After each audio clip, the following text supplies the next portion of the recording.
Okay, we have this very interesting exponential equation here.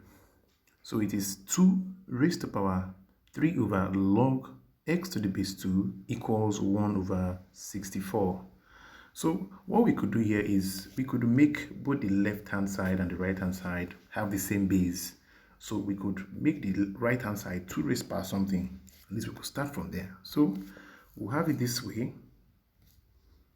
So we have 2 raised to power. Writing out the equation again, I have 2 raised to power 3 over log x to the base 2 equals 1 over 64. So I will have then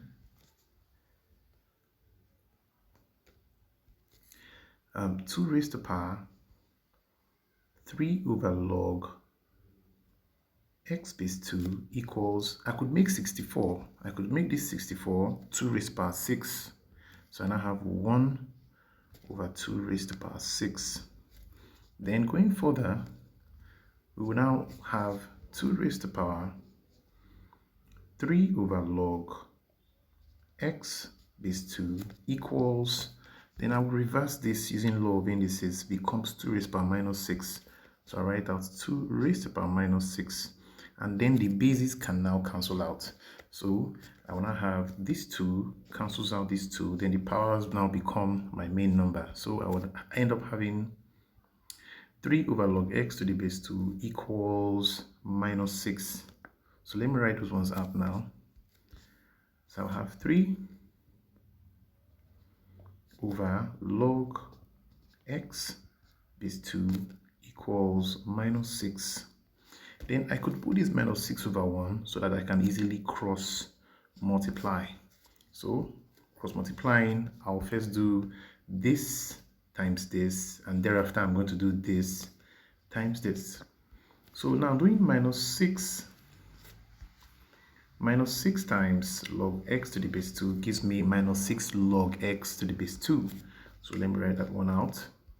I have minus 6 log x to the base 2 equals 3 times 1 gives me 3. So write the 3 out.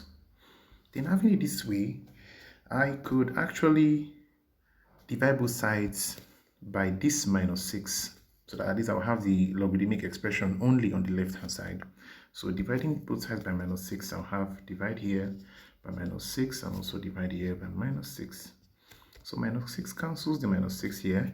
I'm left with just the log x base 2. So writing that one out, I'll have log x to the base 2 equals, and even this on this part, on the right hand side, I could say 3 here, 1, and 3 in 6 is 2. And of course, we have a plus sign here, and we have the negative down. If they should divide each other, the plus here divided by the minus here gives me minus.